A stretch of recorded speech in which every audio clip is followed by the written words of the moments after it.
Hi guys, it's Tess from Burlington Sports and Spine Clinic, and today we're going to go through some exercises for the pelvic floor, which is super important because the pelvic floor is often overlooked, but it is one of the main muscle groups of our inner core unit, so it contributes to our overall core strength, to our function, and oftentimes the pelvic floor is a culprit in back pain, hip pain, and pelvic girdle pain. So if you struggle with any of those issues and you feel like other exercises aren't helping, the pain's still stubborn, not really responding to other types of exercises, give these a go and see if they make any difference. Oftentimes, if there's an imbalance in the tension in our pelvic floor, or if we're holding on to too much tension, which is usually the case, it can contribute to kind of offsetting our pelvis and causing issues elsewhere. So the first thing that we're going to go through is diaphragmatic breathing. And to kind of help visualize this, I'm going to post a diagram here of what the pelvic floor looks like and how it interacts with other muscle groups, specifically today the diaphragm. Because those two muscles work so closely together, it's kind of nice to be able to see how they contract and how they're kind of placed in our body. And that might just help as we're going through the exercises.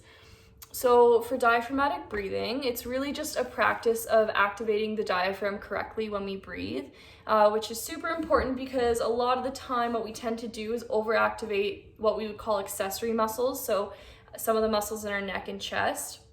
We tend to do this more when we're stressed or anxious as well. So this exercise kind of doubles as a stress relieving exercise, which is awesome. So I'm going to teach you how to properly activate your diaphragm when you breathe. It's super simple, super easy. Just give yourself some time and practice it a few times a day to get the hang of it. You're going to start on your back. I personally think it's easier with the knees bent up a little bit, but whatever works for you. We're going to place one hand on the abdomen and one on the upper chest. Feet nice and flat on the floor here. What you're going to be doing is focusing on nice slow breathing. We're going to inhale through the nose and exhale through the mouth. And I want you to try to reach for at least 3 slow seconds for each inhale and exhale. Okay, so as I'm inhaling, what I want to feel is that the hand on my stomach should be moving upwards. So I should feel the air expand into my belly, and the hand on my chest should stay nice and relaxed. So I shouldn't get too much movement up through the chest. Try to keep that nice and calm. Okay, so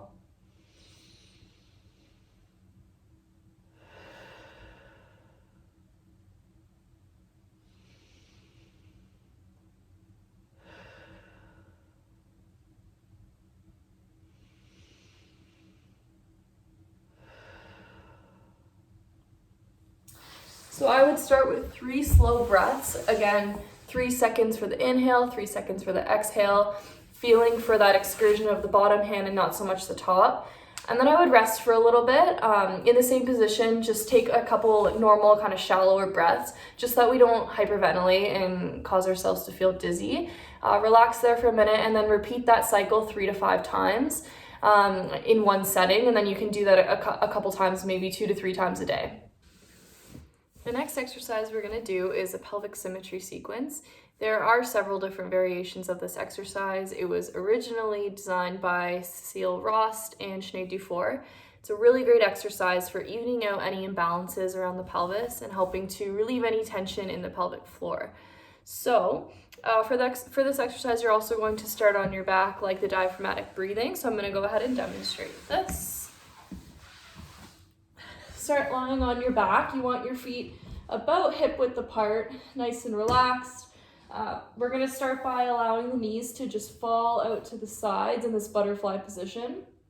So from here, you might notice some tension in the hips, maybe some discomfort, maybe one side feels tighter than the other. It should be manageable to hang out here for a good 30 to 60 seconds, just noting that difference in tension side to side. However, if it's too uncomfortable, if you're feeling a lot of pain, you're not able to hold this position, what you can do is bring a couple of pillows in on each side. You can stack this up as high as you need with blankets or blocks, whatever it is, just to give you a bit of support because we don't want to be straining and holding ourselves up if we are in pain. So allowing ourselves to really relax in this position. So from here, I'm going to hold 30 to 60 seconds. I like to do 3 long, slow breaths same as our diaphragmatic breathing. So in through the nose and out through the mouth. So after 3 breaths,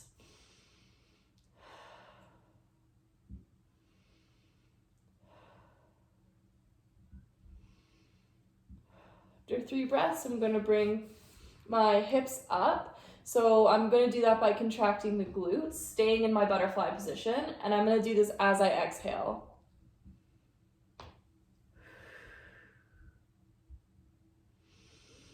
Lowering as I inhale. If this is painful or if there's any pain in the starting position, instead of lifting my hips, I'm going to keep them on the ground, but I'm going to contract my glutes for the same amount of time as I exhale.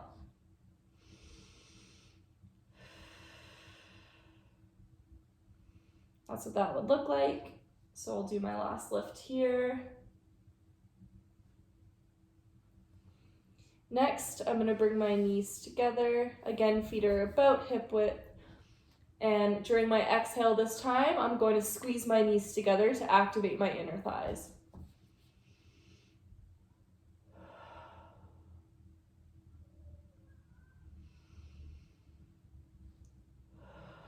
So during my inhale, I'm releasing my knees apart.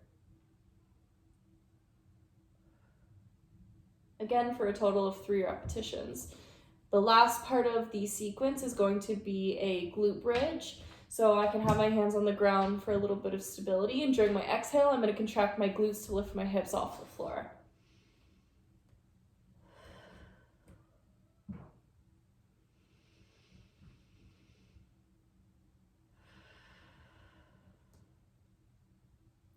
Same thing, if there's any pain, I just contract my glutes instead.